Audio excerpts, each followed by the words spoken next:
হরে Krishna everyone, good morning. তো এখন 4:40 মতো বাজছে। আমরা বেরিয়ে পড়েছি মায়াপুর যাব বলে। তো আমাদের বাড়ির এখান থেকে একটুখানি হেঁটে গিয়েই অটো পাওয়া যায়, ওখানেই যাচ্ছি আমরা।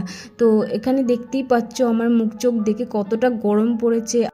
তো এখন আমরা অটোতে উঠে পড়েছি। ওটার সঙ্গে সঙ্গে দেখছি মশার কামড় শুরু হয়ে গেছে। তো যাই হোক, এখন আমাদের অটো ছেড়ে দিয়েছে, যাচ্ছে হচ্ছে শিয়ালদা স্টেশনের উদ্দেশ্যে।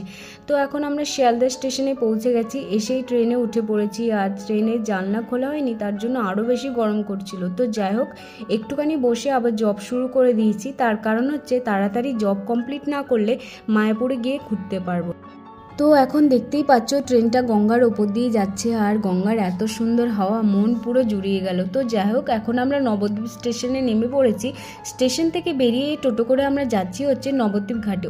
তো ঘাটে এসে লঞ্চের টিকিট কেটে আমরা এখন লঞ্চে উঠে পড়েছি। তো চলো, আজকের মতো এতটুকুই। আবারও দেখা হচ্ছে নেক্সট পার্টে।